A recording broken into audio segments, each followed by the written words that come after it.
Assalamualaikum warahmatullahi wabarakatuh. Bagaimana kabarnya ayah bunda dimanapun berada? Semoga sehat selalu dan senantiasa di dalam lindungan Allah dan rahmat Allah.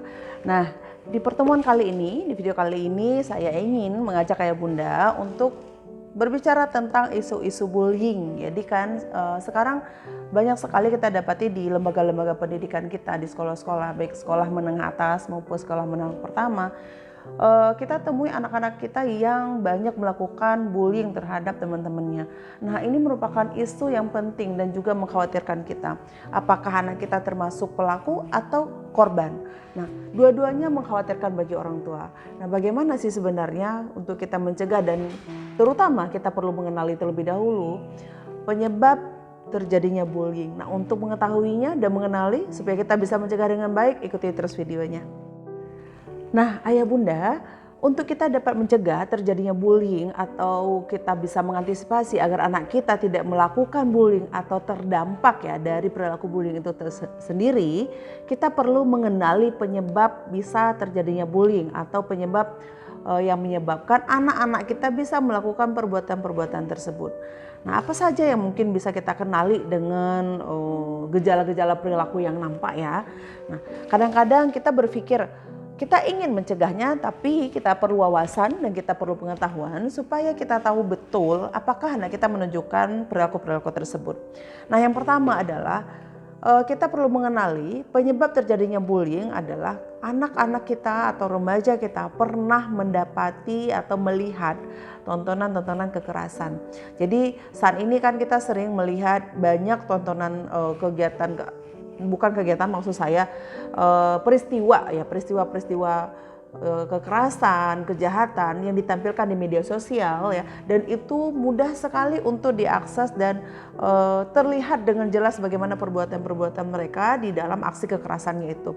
Nah, untuk beberapa kondisi anak-anak remaja itu menimbulkan memori yang kuat. Nah, ketika mereka mendapati emosi mereka yang tidak terkontrol atau punya kebutuhan yang akhirnya mendorong diri mereka untuk melakukan kekerasan, ini menjadi role model. Akhirnya mereka bisa mencontoh orang-orang yang berbuat kekerasan di video-video yang pernah dia tonton sebelumnya.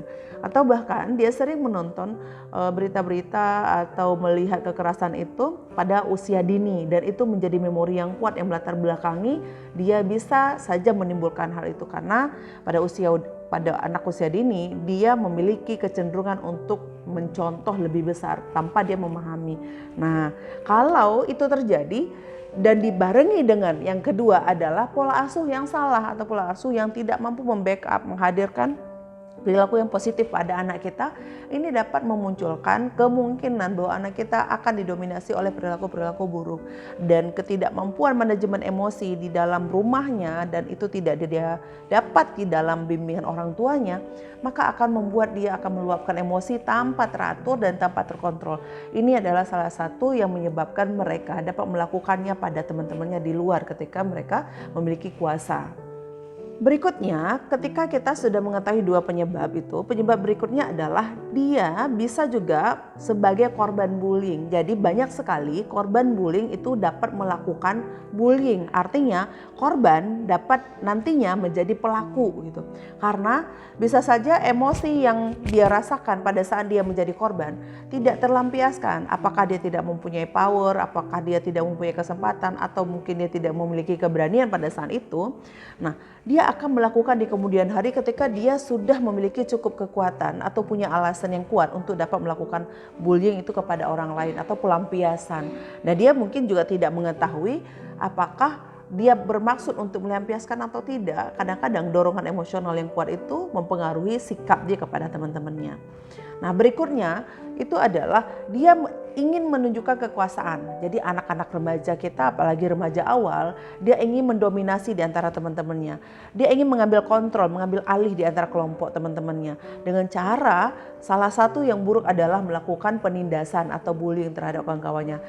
Menurut mereka mungkin berpikir bahwa ketika mereka melakukan penindasan, mereka akan memiliki power untuk bisa mengontrol teman-teman sekelompoknya. Jadi itu salah satunya yang harus dia lakukan menurut mereka gitu ya. Menurut mereka ketika mereka menindas, melakukan kekerasan, mereka dapat kekuasaan. Ya, selain ingin mendapatkan kekuasaan, ada juga beberapa remaja yang ingin sekali menjadi populer. Karena menurut mereka dengan populer mereka akan lebih mudah berbaur. Nah, ingin populer dan mudah untuk berbaur di dalam kelompok teman sebayanya, ini bukan sesuatu yang mudah bagi remaja kita. Nah, kadang-kadang beberapa remaja menganggap bahwa berteman dan kepuasan sosial yang mereka bisa dapatkan itu salah satunya adalah menjadi populer. Sehingga mereka dapat diterima di dalam semua kelompok teman sebayanya. Jadi mereka bisa lebih mudah berbaur. Ini menjadi salah satu yang menyebabkan mereka melakukan tindak kekerasan atau bullying kepada anggota kelompoknya atau teman-temannya. Nah, kemudian apalagi anak-anak remaja tersebut di saat melakukan interaksi sosial, mereka tidak memiliki kemampuan berempati dan tidak memiliki informasi atau pengetahuan yang cukup tentang bagaimana mereka melakukan pengelolaan diri dan berinteraksi yang sehat di dalam lingkungan sosial. Nah, edukasi dan empati itu penting untuk dimiliki oleh setiap remaja. Kenapa? Karena ketika seorang remaja memiliki kekurangan empati atau mereka tidak mampu berempati dengan baik, kemudian mereka tidak memiliki informasi dan pengetahuan sosial yang bagus, itu bisa menyebabkan mereka terdorong melakukan bullying kepada teman-temannya yang lain. Nah, kemudian faktor lainnya apa? Banyak remaja-remaja yang memainkan game, ya, game di aplikasi handphone atau Android, dan game tersebut dominan kepada alur kekerasan yang terjadi dan dimainkan oleh mereka, maka ini bisa menyebabkan salah satunya ketika remaja itu melampiaskan emosinya atau ingin memenuhi kebutuhannya di lingkungan sosial, ini bisa menjadi salah satu faktor mereka melakukan bullying kepada teman-temannya. Nah, 9 hal ini menjadi penting untuk kita perhatikan, ayah bunda. Jadi kita bisa melihat indikasi atau kecenderungan apakah anak kita akan menjadi korban atau pelaku. Apabila anak-anak kita menunjukkan situasi dan menunjukkan 5 gejala ini saja, nggak harus ke 9-nya, maka kita perlu mewaspadai dan perlu melakukan usaha-usaha pencegahan sehingga anak kita tidak menjadi salah satu pelaku. Kenapa? Karena pelaku ini akan bisa melahirkan konsep dan kepribadian mereka di lingkungan sosial yang buruk di masa depan. Maka ini bukan isu-isu yang dianggap biasa-biasa saja. Anda perlu tahu bahwa di usia remaja itu adalah usia yang paling penting untuk membentuk konsep diri mereka, dan ini adalah salah satu faktor yang akan melandasi pembentukan kepribadian mereka di masa yang akan datang. Apakah ketika menjadi dewasa mereka memiliki kepribadian yang kecenderungan psikopatnya lebih besar atau tidak? Maka dari itu ayah bunda, tetaplah dan cobalah perhatikan anak-anak kita walaupun di usia remajanya kita menganggap mereka sudah mandiri, namun tidak bisa lepas untuk kita observasi dan mengenal semua kebiasaan-kebiasaan mereka di luar rumah. Karena saat ini kita mungkin hanya memantau di dalam rumah, tapi kita kurang begitu memantau di luar rumah. Karena kegiatan anak-anak remaja akan banyak tereksplor di luar rumah. Dan ini adalah area yang jarang kita dapatkan informasinya. Dan kesempatan mereka untuk berbuat sesuatu yang di luar norma itu lebih besar terjadi. Oleh sebab itu ya bunda, adakah ya bunda merasa khawatir dengan anak-anak kita di luar sana? Adakah ayah bunda merasa cemas akan bagaimana anak ayah bunda di masa dewasa nantinya?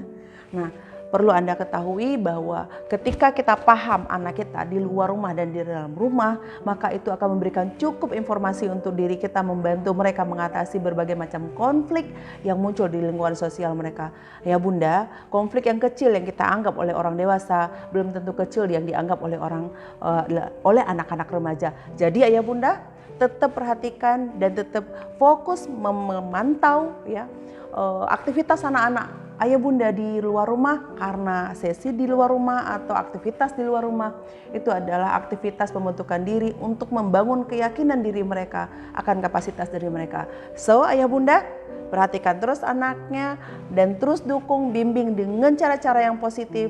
Dan untuk lebih mengetahui bagaimana cara mencegahnya, saya akan bahas di video selanjutnya. Terima kasih untuk terus berada bersama dengan kami.